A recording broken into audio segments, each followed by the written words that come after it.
team, obviously, over 300 some odd yards rushing. And I'll say this to you too, John, on the other side, I can't remember a team, the last team that went for over 300 yards against the Eagle defense. The MVP of that team, you could say all you want about Barkley, but the MVP of that team might be the defensive coordinator. He is absolutely just incredible in what he's doing. He's rejuvenating. By the way, sorry. Nakobe Dean is playing his ass off right now. Brandon Graham is kicking the shit out of people. I got to break in real quick. Some bad news. Brandon Graham just confirmed he is done for the season. Oh my God! Torn triceps. So that puts and what a game, by the way. Unfortunately, man. That is awful news. Yeah, tore his triceps. And this is it for Brandon, unless he wants to come back and use the injury. That's a shame. Boy, he was playing so great. He was all over the field. Yeah, but and from a larger perspective, just from a team perspective, I feel for Brandon Graham. He's probably the best. Well, you know what? Let me put a silver lining on that. If that was Brandon Graham's last game, what a great way to go out, because he absolutely wrecked that team tonight. He was getting around. He looked like a 25-year-old edge rusher, guys. He was getting around the edge like there were like he was 25. He was cooking on the outside. Man, that sucks. That's so sucks, man. Did he say that at his press conference, John, or did he report that? What happened there? Yeah, he said it himself. So he's done. You could see, by the way. I don't know if they showed it a little bit on broadcast. I don't know if anybody, but when he was sitting there, you could see the dejection on his face. I knew something was up. And they declared him out with I believe they defined it as an elbow injury at the time. But John, that limits him now, though. Now the Eagles now. Well, yeah. Remember that Bryce Huff is already out. People say they don't care about Bryce Huff, but he was giving them snaps. Now they're down to Josh Sweat. Nolan Smith becomes a starter, and Jelix Hunt is your top backup. You talk about things that could derail this season. You saw how dominating that front was today with Brandon Graham. All of a sudden, you're very, very light on the edge. Yeah. As far as depth goes, at a rotational position where you need guys in waves, that's a big injury. That is a big injury. Well, and there's not much to complain about this game. Right.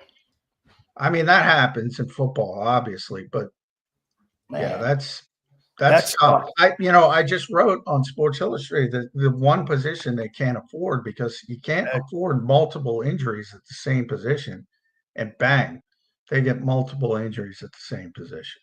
You know what's going to happen there, John? Because I noticed when they had some injury there tonight and Sweat went out late in the game, they were lining Zach Bond up on the edge. You think they could rotate some of those guys? And like that idea. I mean, you don't want to take Zach Bond out of the middle linebacker. Don't get me wrong. I like the idea. But they got to do something. I mean, you got to get pressure from the edge, and it's too late in the year now to make a trade or to go.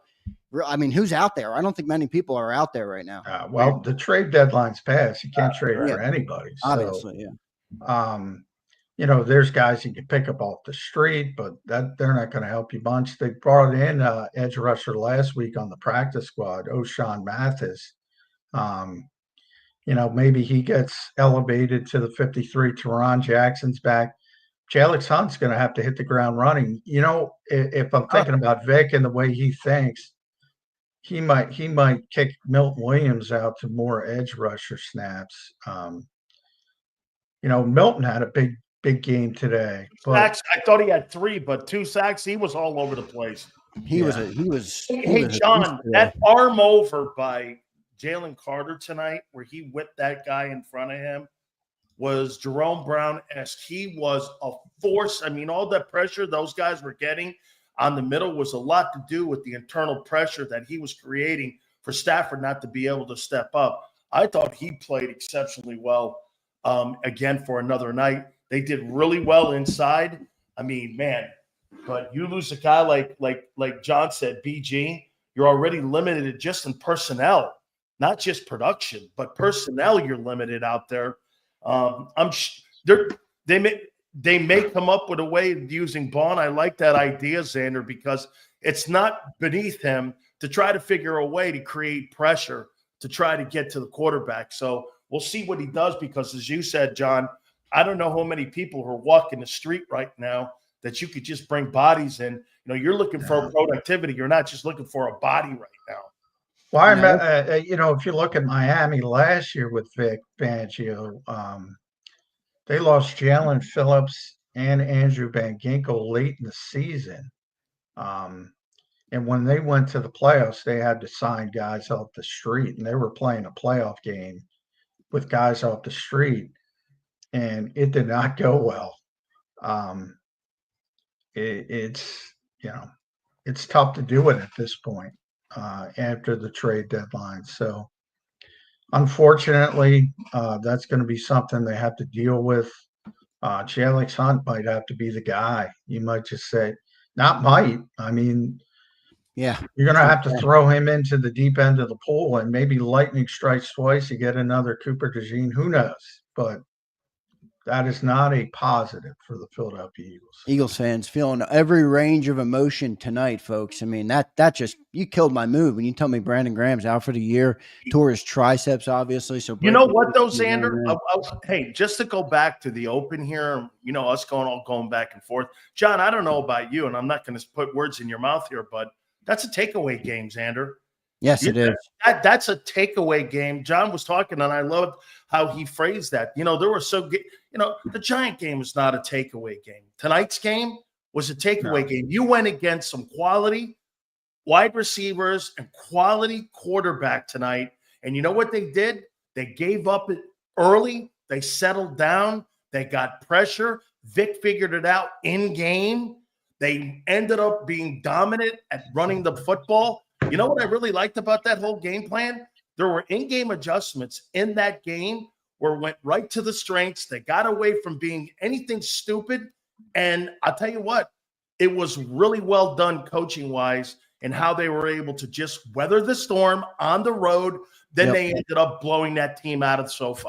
Yep, and it seems to be a trend now, guys, that if you're going to have a shot to get to work the Eagles defense, it seems to be early in games, and then they make the adjustments, and they're much harder to the scoring is much harder to come by for these teams late in games.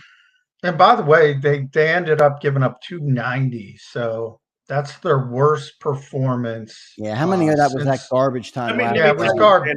It was so much of it. That's what I was about to say. So much of it was garbage time. Yeah, and the last offensive touchdown was just garbage time. Xander, when you hold somebody under 300 yards in today's NFL, that's a massive win.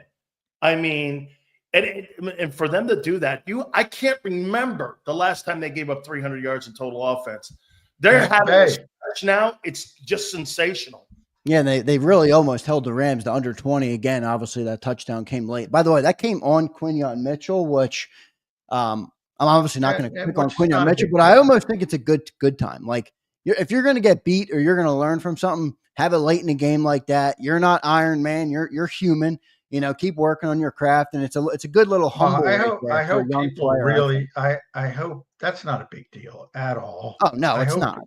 I hope people don't think it is, because it's kind of silly that what they were expecting, holding up Quinyon to this ridiculous standard. Still a young player, still learning. Two very good receivers. By the way, Nakua is an impressive player. Yes, he is. John, I said he's highly rated. I think he's still a little underrated. I really do. I think he's a really good receiver out there. I love the way he plays.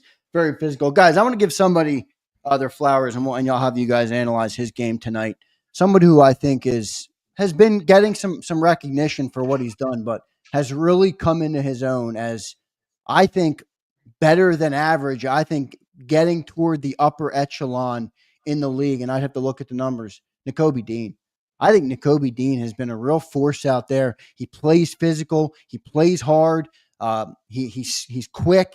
What did you, Sills, I'll start with you. What did you see from Nakobe Dean out there tonight, and just what you've seen from him coming into his own as a player this year? he's strung together a lot of really good games. And you know what?